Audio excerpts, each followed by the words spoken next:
How we doing, folks? Welcome into the first Prep Insider post-game of the season. I'm Jason Blakeney. With me, Brady Aymond, new guy in town. We'll stop calling him that next week. How about that? Hope so. I'll earn my stripes eventually. All right, we get right into it. Bad week for a lot of District 1-6A teams, most notably PHS. Gives up more than 17 points for the first time in over 2 years during a regular season game. Brady, you were there. What'd you see? Well, it was a defensive struggle, both teams. I think the stats will kind of show that in the paper. It was a game that PHS made some mistakes at some, crucial times in the game and allowed Lincoln to jump out to a 13-0 lead early in the second quarter. PHS, to their credit, though, came back, made it a 13-7 game. And for a while there, it was just a kind of a back-and-forth game until Lincoln kind of put it away in the fourth quarter. But, just mistakes in the punting game. You had two muff punts. You had a kick return that they fielded and went out of bounds at the 9-yard line. You had 4 fumble snaps. The center, Dak Sims, ends up breaking. They think he broke his pinky on the first play of the game, and he had a hard time snapping the ball. But, it was one of those games where, like Coach Bennett said afterwards, two great teams. Somebody's got to lose, and unfortunately, it was PHS. I think they'll be okay. They played great defense. They held Lincoln to 180 yards of total offense and only 8 first downs. It's just one of those nights where if it could go wrong, it did go wrong for PHS. Yeah, and it was that way for a lot of teams in 1-6A. The only other 1-6A team to earn a win this week was Pace, and they didn't even play tonight. They played on Thursday night. So, it's a tough start for the district, but, it's going to be a tough district. These out-of-district games are going to make that district better. Another 1-6A team to loses to a 2-6A team. Navarre goes into Washington, takes down the Wildcats 28-7. Yeah, interesting game, too, because it was 7-7 with a minute left in the third quarter. So it shows that what we've been saying is that Washington is just right there. Mm-hmm. That kind of showed, but then Dusty Jones kind of took over in that fourth quarter, and Jordan Leggett, Brad Leggett, Navarre was able to pull away for that 28-7 win over Washington. Right, big run there from DeJean Funderburk for Washington, yeah, 99 yards. You don't get much bigger than that. Another game on the schedule, Choctaw coming over, another 2-6A team, playing Catholic, a 1-3A team. I was there. Catholic had this game won. Mm-hmm. Big mistake. Kid gets through from Choctaw, busts right through the offensive line, time running down, less than 2 minutes left, causes a fumble. Choctaw scoops it up, runs it back 60 yards, touchdown, adds another touchdown late, go from a 28-24 loss to a 35-24 win. Wow. It was, you just don't see that. And Catholic is going to learn from that. They're young. Greg Seibert even said, hey, maybe it was coaching staff's fault, putting them in a situation where, they really, clock running down, they weren't really sure of themselves, hadn't been in that situation before. You move on, you live, and you learn. One place they are living and learning, Jay. Yeah, wow. I tell you. Who saw this coming? The Royals.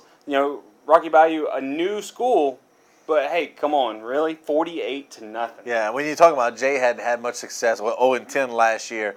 But Ricky Cofield, he has gotten off to a great start. Preseason classic, we talked about, 123 yards rushing. Tonight he goes for 180, 200 something, 270, five touchdowns. Unbelievable. They put it away in the first quarter. That game was over at halftime. So, congratulations to Jay getting the win under first-year coach Kent Smith over there. Wonderful job, 48-0. Next week they play another game that they could possibly win with Holmes County coming to town. Yeah, it'll be interesting. And Kent Smith after the game, humble guy. Yeah. It's not about Kent Smith. It's all about Kent Smith, Coach. Let's be honest. Yeah. It's all about you taking over there. Last year another Pace assistant. Kent Smith was a Pace assistant. Goes and gets a head job. 2 years ago, Harry Lees leaves Pace. Goes down to West Florida, and it looks like maybe he's got them turned around. West Florida really dominated play against Escambia. Ended up winning 30-21. Wasn't quite that close with Escambia scoring on the last play of the game. Yeah, well, it's a big win for West Florida. We kind of talked about the fact that they were kind of building confidence through wins that weren't really counting. Well, they finally got one that counted, and it's a big one. It's the first time that they've ever beaten a Pensacola City school in a regular season game. So congratulations to Coach Lees. And it's proof that program is on the right track. After going 1-9 last year, they have confidence right now. And that's a dangerous thing when you have a team that has some confidence and is starting to believe in themselves. Right. Another team that might be believing themselves, Milton. Going down the list, amazing stories this first week. Milton wins it 20-14 in overtime. Third string quarterback comes in, happens to be a first string running back, so maybe that helps. Yeah. But third string quarterback comes in, scores on a 15-yard run in second overtime, takes it 20-14 over Crestview, who made the playoffs last year. Yeah, you talk about another first-year coach, Chafin Marsh, going back to his alma mater. That's a big win for Milton, and like you said, it's just kind of one of those nights where the underdogs or the teams that maybe struggled last year kind of took that step forward tonight. Right. And we had that with Milton, we had that with Jay, and we'll have another one later on we'll talk about. Well, let's go ahead and talk about that one.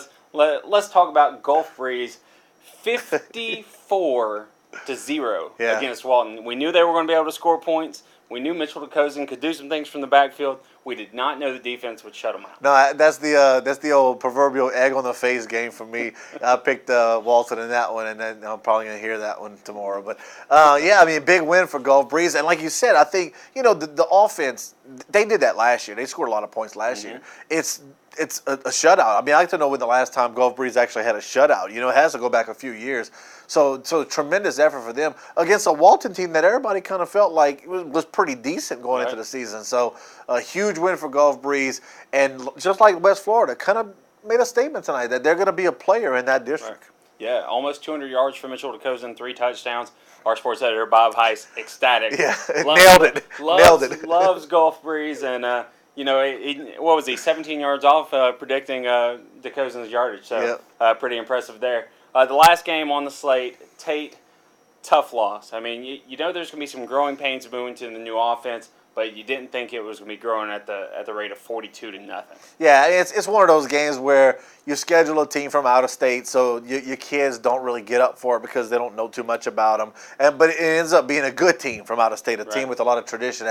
And like Coach Rigby said, they're used to winning, and they know they're going to come over here and win. That's kind of the attitude that they have. So when you have that combined with a young team adapting to a new offense, you kind of have a recipe for disaster, and that's kind of what we had tonight with Tate. Yeah, the only other game on the schedule this week, Pine Forest, they play today in Jonesboro, Georgia, taking on Decatur, Georgia's Columbia High, part of the Florida-Georgia Challenge, or Georgia-Florida, however. I guess it depends on what state you're from, which one you put first.